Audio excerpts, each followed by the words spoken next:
Phantom Buster tome 2. Phantom Buster, une série qui en vrai commence à devenir pleine de surprises, je trouve. Je critiquais un peu le tome 1 parce qu'on n'avait pas forcément trop d'infos, c'était pas trop concentré sur Eugène qui est je trouve le héros, parce que c'est vraiment lui par qui on a commencé la série. On était plus à la place sur Mogari, si je dis pas de bêtises.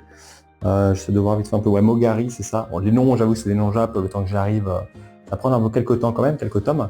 Mais ouais, là c'est cool parce que vraiment Eugène, on le développe un peu plus, il est plus mis en avant, même si c'est pas encore, on voit, il est pas forcément, c'est pas lui qui fait avancer l'action, mais on voit qu'il est quand même un peu moteur et qu'il est présent, il montre un peu sa présence, on apprend un peu plus aussi à le connaître, notamment avec sa famille qui lui pose aussi un peu quelques trucs, lui pose parce que j'ai pas un tome ici qui présente pas mal de trucs, lui pose un peu quelques conditions pour être un peu, faire partie des Phantom Busters et réussir à avoir de bons résultats scolaires. Donc c'est intéressant à suivre. Dans la série, on a du coup un peu la suite des aventures. Ils vont rencontrer le conseil pas de discipline, hein, comment il s'appelle le conseil de l'école, bureau des présidents, voilà, bureau de président, bureau de l'école.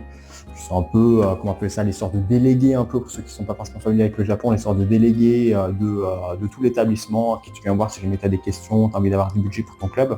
Un peu ceux qu'on vient voir, bon, pareil, ils sont pas forcément trop chauds pour le club, donc ils vont dire ouais, faut que vous résoliez une énigme occulte et après on acceptera peut-être, sachant qu'en plus le président en vrai, je trouve c'est peut-être un point qui est un peu forcé dans ce tome-là et qui est un peu forcé aussi dans le reste de la série, mais genre le président super stoïque, super droit, il fait non, je vous crois pas, alors qu'au finalement on voit un peu ses conservateurs en mode oh, ils sont fans d'occulte, moi aussi, mais ils jouent encore. Enfin, on voit qu'il est un peu acteur, qu'il essaie de jouer un peu un double jeu comme ça, mais je trouve que c'est un peu trop forcé par moment. On voit en mode ah vas-y, mais je crois en vous, et finalement le seul truc qu'il dit c'est non complètement, mais genre même pas par maladresse, c'est vraiment juste je dois jouer le mec dur, donc je fais le mec dur, mais je trouve que ça va pas avec son caractère, et ce qu'on voit un peu de lui un peu en intérieur, donc c'est un peu dommage. Après c'est peut-être pour ajouter un effet comique, je peux comprendre aussi. Sinon, alors je suis plus forcément son nom, mais ce personnage, putain, mais j'espère que le mec va avoir une putain de bonne vie en vrai. Il te sort que des refs, il te sort un ref à Rakai Blues, je sais plus quel manga encore un peu dans ce tome, mais vraiment, j'espère que le mec sera gâté dans la série, parce que vraiment je commence à l'adorer pas mal. Mais bon, on a la suite un peu des aventures, de trucs d'esprit qui commencent à se mettre en place. Des anciens camarades aussi, c'est forcément trop spoil, là, une petite élève aussi qui va avoir une certaine importance, qui va connaître un peu Eugène.